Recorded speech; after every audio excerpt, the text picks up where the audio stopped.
Silakan duduk Bapak Ibu sekalian. Selamat pagi semuanya, Shalom. Eh, Salam kenal, saya akan perkenalkan diri terlebih dahulu.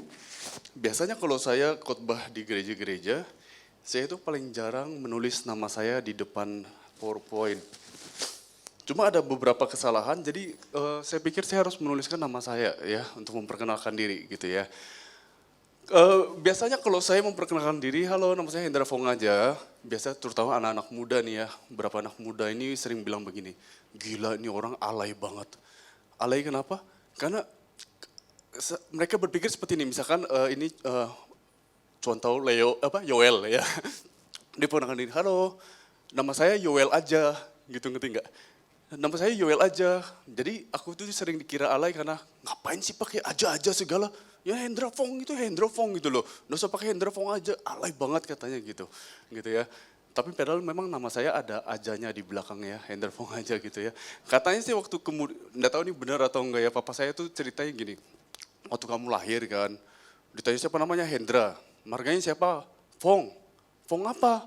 Fong aja gitu. Jadi tulislah di akte kelahiran Hendra Fong aja gitu ya. Katanya sih begitu, enggak tahu benar atau enggak. Aduh saya pikir, aduh bersyukur aku udah lahir di Jakarta ya. Kalau gue lahir di Jakarta, Hendra siapa? Fong, Fong apa? Fong doang gitu ya. Nanti nama saya Hendra Fong doang. Ada nuansa Cina, ada nuansa Vietnam dikit gitu kesannya gitu ya. Nah, saya juga harus tulis nama saya, biasa orang tuh suka salah sebut nama Bapak Ibu ya. Saya kemarin datang ke Makassar, kemudian diminta doa makan, MC-nya baca nama saya, minta tolong penginjil Hendra Fong Gajah. Ya Hendra Fong Gajah untuk mimpin maju doa. Jadi sebelum pas saya maju ke depan, Bapak Ibu semua yang kenal saya ketawa gitu ya. Jadinya mau doa kok ketawa nih ya. Karena dikira Hendra Fong Gajah, padahal G-nya cuma satu gitu ya. Nah, itu sedikit perkenalan dari saya. Saya dari Kalimantan Bapak Ibu ya. Biasa orang suka panggil Kofong gitu ya. Kalau anak muda Kofong, kalau orang tua Fong aja. Fong aja, ya ajanya udah disebut ya. Saya dari Kalimantan, sempat di Surabaya dari SMA, kemudian kuliah lagi di Surabaya, di Ubaya, dan kemudian sempat kuliah lagi di Malang bersama saudara Denny, satu angkatan kita. Kamu kok di sini ya? Saya kira kamu cuti. Ya, kemudian sekarang lagi sempat pelayanan di Makassar 8 tahun dan kemudian saya sekarang berada di Jakarta sedang ambil S2 di bagian MTH Youth Ministry. Ya, sekian perkenalan dari saya. Saya lumayan sering ke CP, jadi kalau ketemu bisa, halo Fong gitu ya. Bisa sapa. Ajanya nggak usah. Ya, nanti kepanjangan. Oke. Nah, Bapak Ibu yang dikasih dalam Tuhan, hari ini saya ingin mengajak kita berpikir dengan tema ini, Finding the Core gitu ya.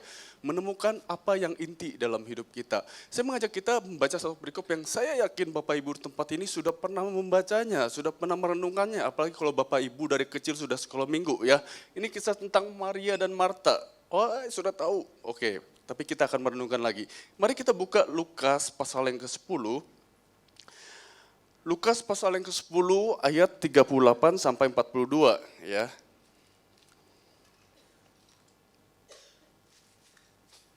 Lukas pasal yang ke-10 ayat 38 sampai ayat yang ke-42. Kita baca bergantian, saya akan membacakan ayat 38, Bapak Ibu ayat 39 dan demikian selanjutnya sampai ayat yang ke-42 ya. Jika sudah menemukannya mari kita baca bergantian. Ketika Yesus dan murid-muridnya dalam perjalanan, tibalah ia di sebuah kampung. Seorang perempuan yang bernama Marta menerima dia di rumahnya.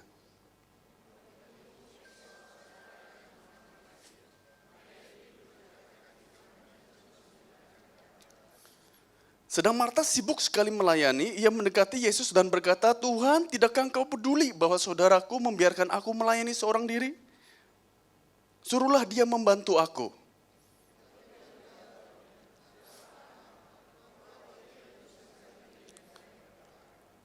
Tetapi hanya satu saja yang perlu, Maria telah memilih bagian yang terbaik yang tidak akan diambil daripadanya. Bapak Ibu dalam Tuhan, dalam kehidupan ini di tengah teknologi yang begitu maju, di mana kita dituntut oleh dunia ini untuk boleh memiliki lebih banyak skill, bukan cuma satu skill, ada satu skill, satu kemampuan yang saya kira kita harus miliki di bidang profesi apapun itu, yaitu kita harus belajar untuk menemukan sebuah inti. Ini harus membutuhkan skill tertentu, menentukan inti, entah inti pembahasan, inti permasalahan, Jika kita dapat menemukan intinya gitu ya, kita akan dapat melangkah lebih maju dan lebih baik dari hari ini. Contoh sederhana Bapak Ibu, saya kasih contoh tanggal 1 Januari kemarin, boleh tahu siapa yang kebanjiran di sini? Saya angkat tangan karena saya juga kebanjiran di depan tempat saya sebetis. Ya, ternyata rumahnya aman-aman, saudara di sini tidak ada yang kebanjiran. Saya yakin ada. Nah, Bapak Ibu kasih dalam Tuhan, kemarin ketika tanggal 1, saya juga terjebak di tempat saya tidak bisa kemana-mana, mengalami kebanjiran, mau keluar tidak bisa, mau cari makan juga susah, akhirnya cari makan ke warung gitu ya, susah kemana-mana, akhirnya saya kerjanya untuk di rumah cuma melihat media sosial. Untung saya pakai kartu yang cukup bagus dan kemudian kartu seluler saya membuat saya bisa internetan seharian, tidak bermasalah jaringan. Saya buka Twitter, saya lihat semua berita tentang banjir hari itu. Saudara, lucu-lucu, banyak hal yang lucu-lucu ya. Ada yang tikus di atas sandal, ada yang tikus di atas tiang diwawancara dan sebagainya. Lucu-lucu banget ceritanya, tapi saya memperhatikan bagaimana pendapat orang tentang banjir ini. Dan saya menemukan ada begitu banyak pendapat bukan. Ada yang mengatakan, oh ini karena yang sekarang tidak melanjutkan yang dulu, mengerjakan gorong-gorong gitu ya. Seharusnya dilanjutkan, gara-gara itu tidak dilanjutkan makanya banjirlah terjadi. Ada yang mengatakan, itu karena seharusnya di Jakarta ini ada kurang lebih 200 pompa yang sudah disiapkan, tapi tidak pernah di-standby-kan. Yang di-standby-kan cuma separuhnya dibiarkan tidak menyala. Sudah banjir baru dinyalakan, gara-gara itu banjir deh. Yang dari pihak pemerintah mengatakan, ini bukan salah kami, ini curah hujannya memang lagi tinggi banget. Sudah berapa tahun belakangan ini tidak pernah setinggi ini, jadi tidak bisa dihindari banjir dong ya. Ada juga pendukung yang mengatakan, hei jangan cuma nyalakan pemerintah, lu sendiri masih buang sampah gitu ya. Pernah dengar gak sih? Pernah lihat gak sih di media sosial ngomong gitu? Lu sendiri masih buang sampah terus nyalakan orang. Mana bisa kalau kamu masih buang sampah tetap aja banjir. Saudara coba perhatikan, ada begitu banyak permasalahan yang dilemparkan bukan? Ada begitu banyak pandangan mengatakan penyebab banjir A, B, C, D. Bagi saya ketika kita gagal menemukan apa inti permasalahannya, tindakan apapun yang kamu ambil tidak akan berguna. Setuju nggak? Misalkan permasalahannya ialah yang tadi, yang gorong-gorong itu. Misalkan, saya nggak tahu ya masalah utamanya apa. Misalkan masalah utamanya adalah yang gorong-gorong itu. Kamu mau nyalakan pompa sepanjang tahun 24 jam, kamu mau ngapain juga, kamu mau pakai pawang hujan, kurangi curah hujan dan sebagainya, juga akan tetap banjir. Kenapa? Karena masalah yang utama kamu tidak sentuh. Tapi ketika kamu menyentuh masalah utamanya, maka kamu bisa memikirkan solusi yang tepat untuk permasalahan itu. Sampai sini saya kira Bapak Ibu setuju dengan saya. Bapak Ibu yang dikasih dalam Tuhan, dalam kehidupan ini kita harus belajar untuk fokus pada inti, menemukan apa inti dari sesuatu. Karena kalau kita gagal menemukan inti, kita akan melakukan segala sesuatu jadi sia-sia. Kita tidak akan bisa melangkah maju. Kita tidak akan bisa bergerak lebih baik dari pijakan kita saat ini. Itu sebabnya di beberapa negara, Bapak Ibu, di luar negeri. Kalau orang itu bisa menemukan inti permasalahan, itu dinilai plus. Contoh sederhana, sepupu saya cerita, di sini itu, di Australia, kalau mau servis apapun mahal, misalkan ini kulkas gitu ya. Saya baru panggil tukang servis, datang sudah dibayar. Dan yang paling mahal, ketika dia itu disuruh neliti gitu ya, dikelilingin, dilihat. Nah inti masalahnya titiknya di sini nih gitu ya. Ketika dia sudah menemukan inti masalah, belum diperbaiki. Bayarnya sudah disuruh bayar lagi dan itu cukup mahal. Karena apa? Ketika seorang bisa menemukan masalah, itu bukan hal yang gampang. Seandainya dia salah sebut titik, oh yang salah di sini. Padahal yang salah di sini, bakal baik nggak kulkasnya? Nggak bakal baik, ngerti ya? Tapi ketika dia menemukan mana yang salah, oh di sini yang salah. Kemudian dibayar lagi, baru kemudian dia akan diperbaiki dan kemudian bayar lagi. Saudara, itu suatu kemampuan yang sangat-sangat berharga. Menemukan sebuah inti permasalahannya. Saudara, sayang sekali bagi saya menemukan ada begitu banyak orang Kristen yang gagal menemukan inti. Mengapa dia menjadi seorang Kristen? Ada banyak orang Kristen yang gagal menemukan inti, mengapa aku datang ke gereja. Ada banyak pelayan Tuhan yang gagal menemukan intinya, mengapa aku melayani, mengapa aku tadi bernyanyi di panggung, mengapa aku tadi berada di tempat pemusik dan sebagainya. Saudara, dan ketika kita gagal menemukan inti semua ini, maka sia-sialah semua yang kita lakukan. Kalau engkau gagal menemukan inti mengapa engkau ke gereja, sia-sia engkau datang ke gereja hari ini. Bahkan ketika engkau gagal menemukan inti mengapa kamu menjadi seorang Kristen, sia-sia engkau menjadi seorang Kristen. Bapak Ibu, karena itu saya ingin mengajak kita merenungkan bagian dari firman Tuhan. Saudara, mari kita merenungkan bagian dari firman Tuhan ya. Saya kira seringkali kegagalan kita, gagal menemukan inti itu karena kita seringkali gagal membedakan antara apa itu spiritualitas dan apa itu aktivitas. Saudara, saya mencoba menerjemahkan secara sederhana spiritualitas itu seperti ini. Spiritualitas itu berbicara tentang keadaan rohani kita, di mana hati kita tuh melekat kepada pencipta kita yaitu Tuhan, sehingga kita memahami maksud dan karya Tuhan dalam hidup kita maupun dalam dunia ini. Kurang lebih gambarnya seperti itu. Sementara aktivitas rohani itu kegiatan-kegiatan yang berkaitan dengan kegiatan agama yang berbau rohani. Ini bedanya ya. Aktivitas rohani, kegiatan-kegiatan yang berkaitan dengan kegiatan agama yang berbau rohani. Saya mencoba membedakannya supaya lebih gampang dimengerti seperti ini ya. Aktivitas rohani itu bersifat aksi, sedangkan spiritualitas itu lebih berbicara kepada hatimu gitu ya. Aktivitas rohani itu berbicara di luar diri kita, kegiatan yang berada di luar diri kita. Sementara spiritualitas itu berada di dalam diri kita. Aktivitas rohani itu bisa personal, bisa komunal ya. Kamu bisa melakukan aktivitas rohani sendirian, nyanyi di kamar sendirian, dan kemudian memuji Tuhan sendirian bisa, tapi juga komunal. Tapi spiritualitas tidak bisa diwakili, saudara. Itu personalmu dengan Tuhan. Biar kamu ke gereja rame-rame, tapi yang tergantung kamu, bagaimana kamu membangun spiritualitasmu. Itu personalmu dengan Tuhan. Nah Bapak Ibu yang dikasih dalam Tuhan, seringkali Alkitab mengatakan, Tuhan Yesus mengatakan, dan kemudian dari PL sampai zaman PB, Tuhan itu fokus pada apa yang bersifat spiritualitas. Dan tidak berfokus pada aktivitas. Saya rasa kita semua cukup setuju akan hal ini. Karena itu Tuhan Yesus pernah menegur seorang di perjanjian lama, orang yang membawa persembahan, biar engkau membawa persembahan yang baik. Tapi hidupmu jauh dari Tuhan, ditegur loh. Ya, pernah juga gak bukan nabi yang menegur kemudian engkau memuji Tuhan dengan mulutmu, tapi hatimu jauh dari Tuhan. Aktivitas rohani ada, memuji Tuhan, membawa persembahan, aktivitas rohani. Dilakukan semua itu di rumah ibadah. Tetapi hatinya jauh dari Tuhan, ditegur. Kenapa? Karena Tuhan tidak mau aktivitas tanpa spiritualitas. Nah saudara yang dikasih dalam Tuhan, demikian juga dalam perikop yang kita baca tadi. Tentang Maria dan Marta yang begitu sering kita baca.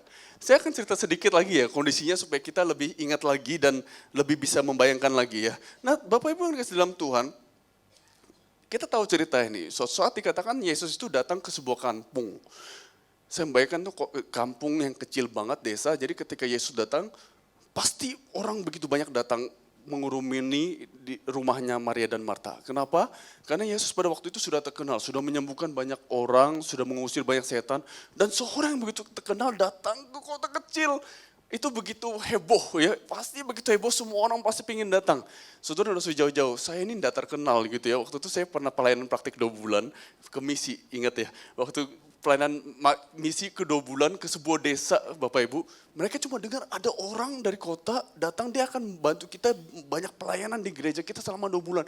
Saya datang di sana Bapak Ibu, kemudian semua petinggi gereja, semua petinggi desa, kepala adat, kepala lurah, semuanya datang di rumah itu saudara, malam itu untuk makan bersama.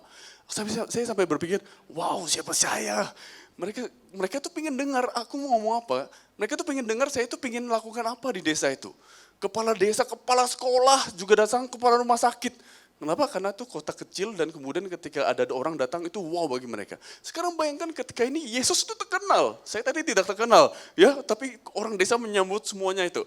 Yesus itu begitu terkenal dan begitu bijaksana. Semua orang tuh pengen dengar kata-katanya. Dan kemudian beredarlah info bahwa Yesus mampir ke rumah Maria dan Marta. Pasti pejabat-pejabat yang di desa itu, petinggi-petinggi desa itu semua kumpul di rumah Marta. Oke? Dan kemudian sampai di rumah Marta wajar, akhirnya Marta menjadi sibuk. Ya, dia harus membersihkan begitu banyak makanan, begitu banyak minuman. Dia harus menyiapkan pembasuh kaki dan sebagainya, dan beberapa lagi adat-adat zaman itu yang pasti banyak sekali yang dipersiapkan. Sementara dikatakan Maria itu ikut duduk-duduk untuk mendengar apa sih yang Yesus katakan. Maria itu cuma duduk dekat Yesus, cuma mendengarkan. Yesus ini mau bicara apa dan sebagainya. Wajar kemudian waktu itu Marta menjadi sangat marah. Marta menjadi sangat marah dan menyuruh Yesus menegur Maria. Saudara, kurang lebih mungkin ketika kemarin, saya tidak tahu apakah ada panitia Natal tempat ini. Bukankah itu sering terjadi ya, kalau jadi panitia Natal. Dan kemudian ada panitia lain yang kita semua sibuk, panitia yang itu cuma main-main, jarang datang, rapat juga jarang. Datang-datang cuma diam-diam di pojok, main handphone dan sebagainya. Mungkin kita akan ke pembina kita, pendeta kita, Pak, tegur dong itu Pak, itu dari tadi enggak bantu kita tuh. Ya, saudara perhatikan, ini pola yang sama dari dulu sampai sekarang. Ketika kita melayani Tuhan, seringkali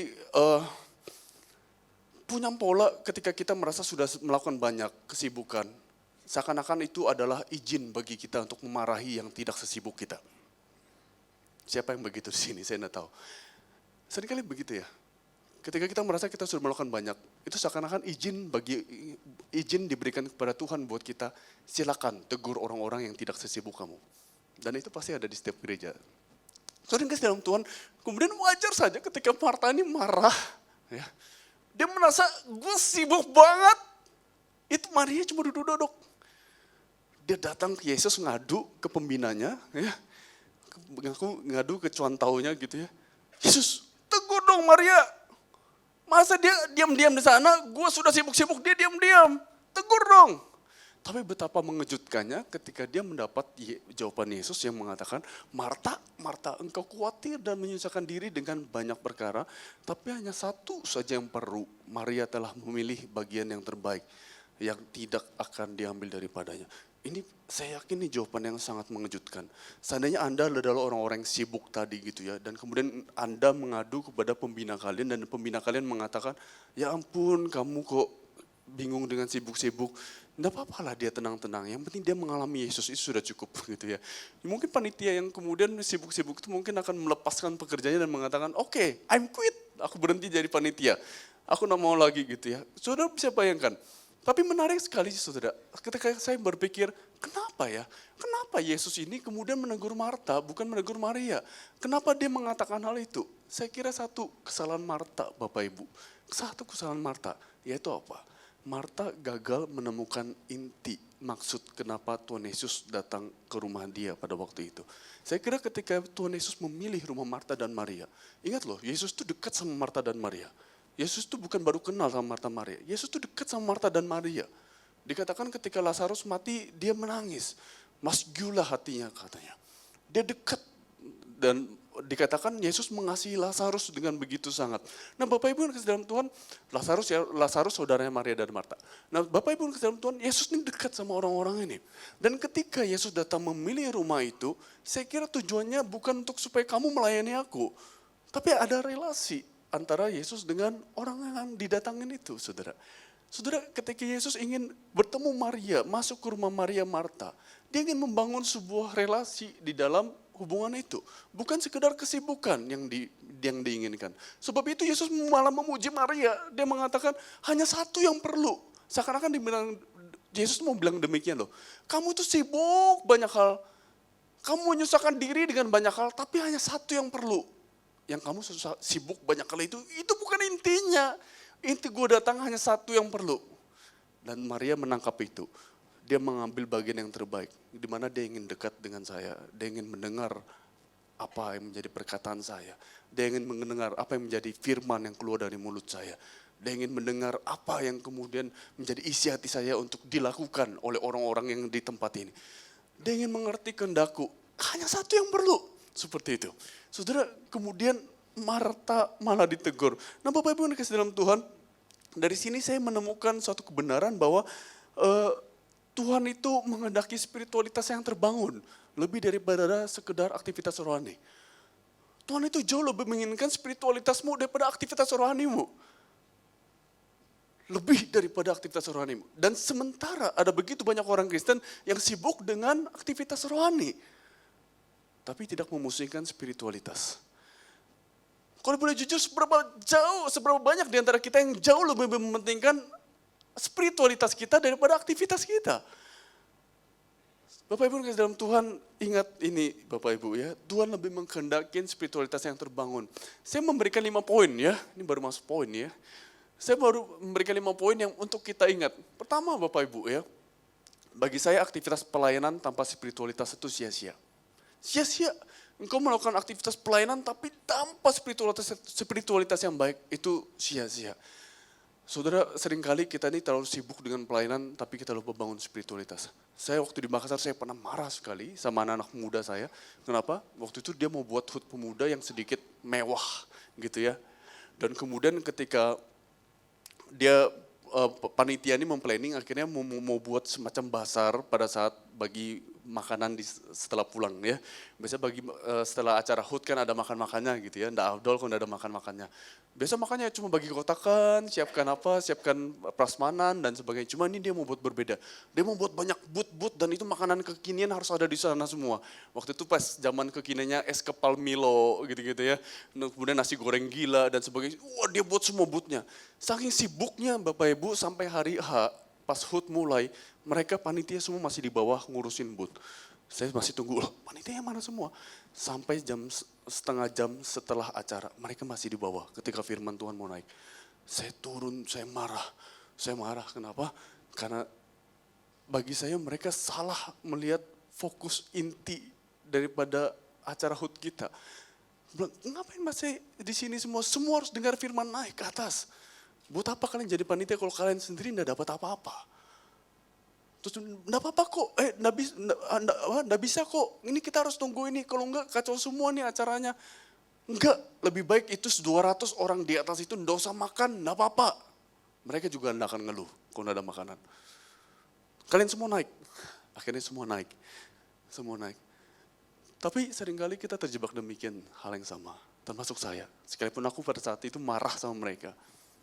Tapi seringkali kita juga terjebak yang sama. Kita sibuk mempersiapkan segala sesuatu, aktivitas ke gereja, aktivitas rohani dan sebagainya. Tapi kita lupa spiritualitas kita. Apalagi kalau jadwal khotbah lagi banyak, rasanya kita sibuk persiapkan khotbah, kita sibuk rancang khotbah, kita baca Alkitab. Tapi bisa jadi baca Alkitab, saat teduh itu cuma aktivitas rohani. Bukan menyentuh spiritualitas kita. Bapak Ibu hati-hati, karena aktivitas pelayanan tanpa spiritualitas itu sia-sia. Yang kedua kita harus ingat bahwa pelayanan itu seharusnya dibentuk dari spiritualitas yang terbangun. Aktivitas rohani yang benar itu seharusnya dibentuk dari spiritualitas yang terbangun. Itu kurang lebih analoginya seperti kalau engkau mengasihi seseorang ya. Bapak Ibu mengasihi anak-anaknya, yang belum menikah mengasihi pacarnya, mengasihi pasangannya, atau mengasihi saudaranya, mengasihi siapapun. Saudara, ketika kita mengasihi seorang, kita mau hatinya gitu tentu saja. Kita tidak ingin orang itu, misalnya anak kita kemudian ambilin kita makanan, Ma, ini saya ambilkan makanan. Oh ya, kenapa kamu baik banget sama Mama, ambilkan makanan. Karena aku mengasihi Mama, wah itu pasti akan kita langsung, aduh gila sayang banget sama anak kita gitu ya. Tapi ketika kemudian kita memberikan, anak itu berikan makan, Ma, kenapa kamu memberikan makanan, nanti Mama marah sih sama aku. Soalnya Mama biasa gitu, kalau aku dari inisiatif dimarahin misalnya gitu ya. Saudara, kalau misalkan hubungan dibangun karena ketakutan, karena status, karena kebiasaan seperti itu, tentu itu tidak indah. Jauh lebih indah kalau hubungan itu berdasarkan hati yang terbangun gitu ya.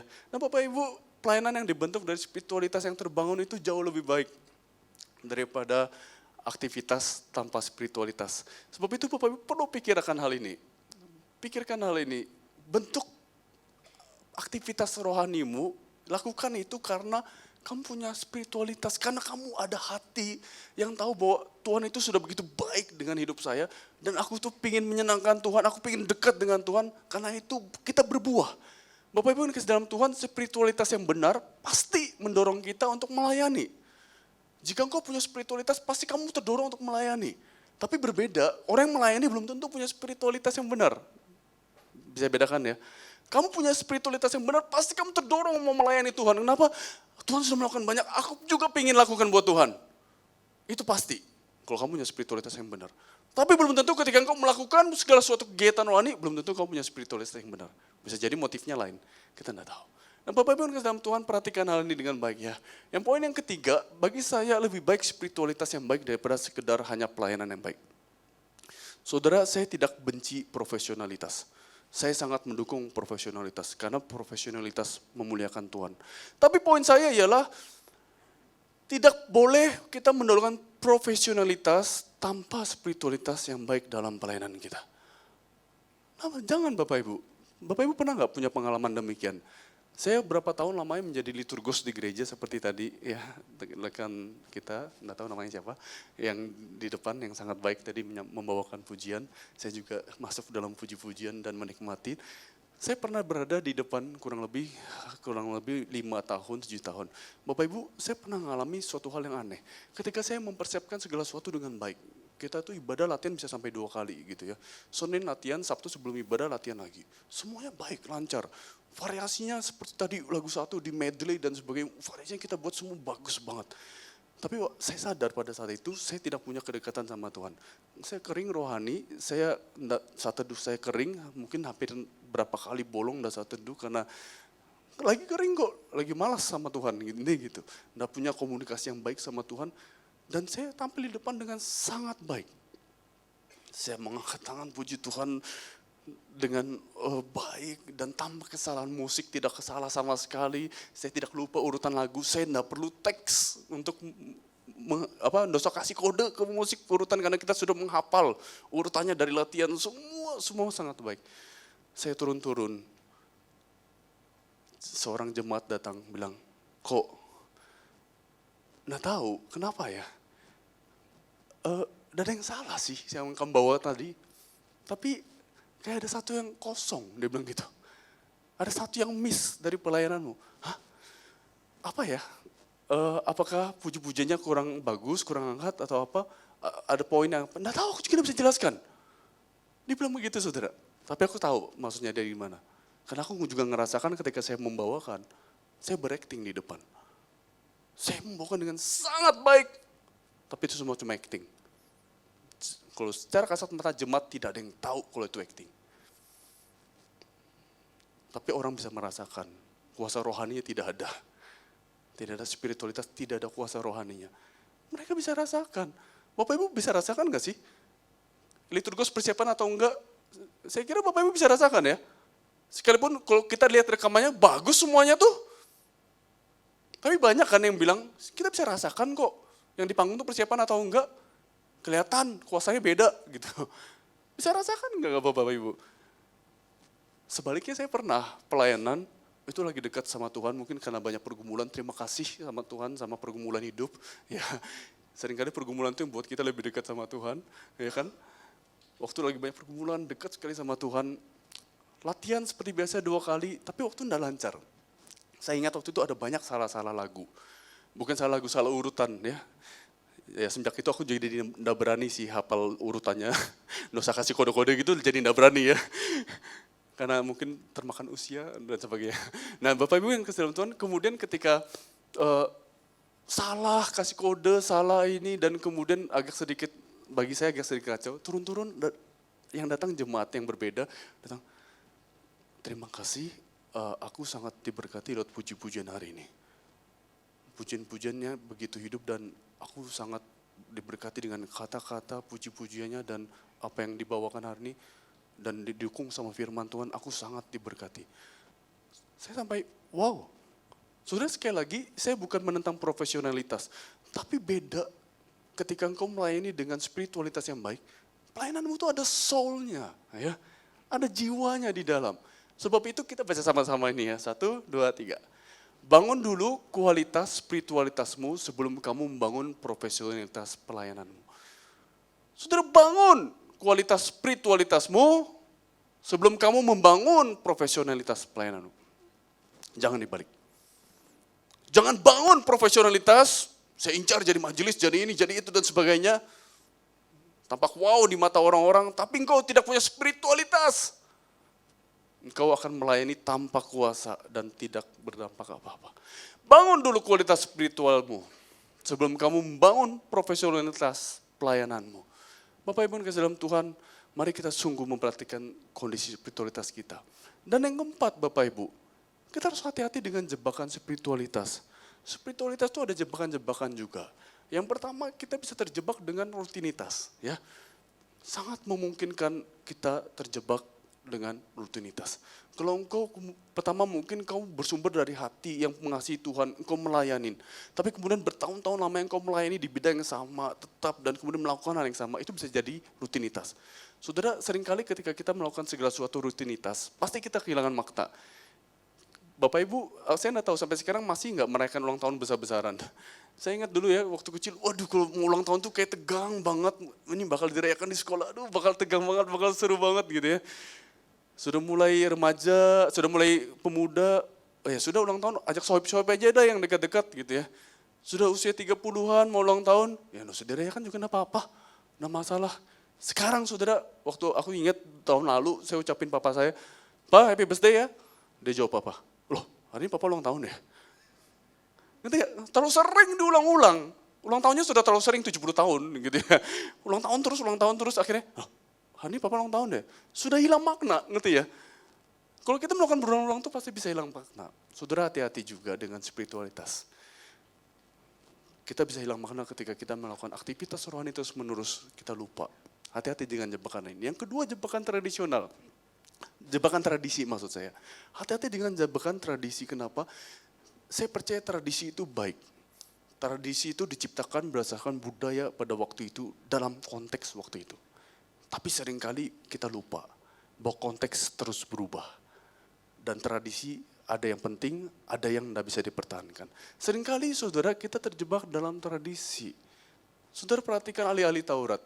Ahli Taurat itu orang yang paling sering ditegur Yesus. Padahal secara profesi, seharusnya dia paling rohani. Orang yang selalu bergumul firman Tuhan. Orang yang selalu bergumul dengan kitab Taurat. Orang yang selalu diri bait Allah, melayani Tuhan, memuji Tuhan. Tapi kenapa dia yang paling sering ditegur Tuhan? Karena mereka seringkali terjebak dalam tradisi, dalam rutinitas, sampai mereka kehilangan spiritualitas. Sampai Tuhan mengatakan mereka itu seperti apa? Seperti kuburan, luarnya bagus banget. Tapi dalamnya penuh tulang belulang. Tapi begitu Bapak Ibu, saudara hati-hati. Tradisi kadang-kadang kita gagal melihat tradisi dengan baik. Kita lupa intinya apa, tapi kita cuma melakukan kegiatannya. Saya ingat sebuah cerita dari dosen saya, dia mengatakan demikian. Suatu saat tuh ada seorang petapa gitu ya. Seorang petapa ini pengen membangun spiritualitasnya. Ya. Kemudian dia pergi ke suatu tempat, ya. Dia pergi ke suatu tempat, pergi ke sebuah taman yang ada air terjunnya, yang jauh dari kota, di tengah-tengah hutan. Di sana dia menenangkan diri, wah dia merasa hidupnya terbangun, ya. Dia dekat dengan Tuhan dan sebagainya. Nah saudara, kemudian apa yang dilakukan ini cepat tersebar. Banyak orang lihat, wah orang ini jadi tambah bijaksana dan apa yang dilakukan itu baik. Semakin pelan-pelan, semakin banyak orang ikut nih. Orang-orang semakin ikut, ayo ikut ke taman itu, di bawah air terjun. Nah saudara, ketika setahun berlangsung, kemudian tiba-tiba ketika mereka mau bersemedi gitu ya, mau menikmati ketenangan, tiba-tiba ada kucing lewat. Ada kucing lewat, nyew, nyew. Waduh, terus mereka mulai merasa, gila nih kucing mengganggu banget ya. Kemudian apa yang mereka lakukan, mereka ambil kucing itu, mereka ikat di pohon, ya. Mereka ikat di pohon, mulutnya ditutup gitu ya. Mereka semedi tenang. Selesai semedi, kucingnya dilepas lagi gitu, oke? Minggu depan gitu lagi, kumpul, pas mau kumpul, ada kucing yang sama lewat lagi gitu ya. Gitu ya. Diambil lagi kucingnya, diikat. Tujuannya apa sebenarnya? Tujuannya supaya mereka bisa lebih tenang mengalami semedi mereka ya. Dia ikat, ditutup mulutnya. Minggu depan gitu, kucingnya tuh enggak kenal nyerah gitu ya. Jadi kucingnya itu enggak kenal nyerah, kucingnya lewat sana terus. Setiap minggu diikat, setiap minggu selama setahun, 2 tahun, 3 tahun, gitu terus saudara. Kucingnya diikat supaya enggak ganggu, tapi mereka juga enggak mau bunuh. Jadi kemudian setelah selesai acara dilepas lagi. Saudara, tahun yang keempat, kucingnya mati. Kucingnya mati sudah. Mereka pergi semedi Bapak Ibu. Mereka pergi semedi. Pas mereka semedi, sebelum mulai mereka bilang begini, ada yang aneh ya, ada yang aneh. Apa yang aneh? Harusnya seperti kebiasaan, harusnya kita harus ikat kucing dulu sebelum kita semedi. Ya, paham ya? Akhirnya, oke, kamu beli di pasar, ya, cari di jalanan, cari kucing yang bisa kita ambil. Akan mereka dapat kucing, mereka ikat kucing, oke, saatnya kita bisa semedi dengan tenang. Kemudian tahun kelima ada yang berpikir, ngapain sih taruh kucing di sana? Nggak bisa, ini sudah tradisi kita. Oke, ini tradisi kita. Kalau tanpa kucing yang diikat, kita nggak bisa semedi dengan baik. Cari kucing, gitu ya. Ngerti nggak? Tradisi itu seringkali seperti itu. Awalnya itu baik, kenapa mereka ikat kucing? Tujuannya baik. Tapi kemudian orang salah menafsirkan. Akhirnya mereka melakukan sesuatu tanpa makna. Hati-hati saudara. Aktivitas rohani juga demikian. Mungkin kita melakukan suatu aktivitas rohani dengan baik, tujuan baik. Tapi kita salah dalam menangkap maknanya. Kita cuma melakukan itu karena tradisi. Dan yang terakhir Bapak Ibu yang perlu kita pikirkan.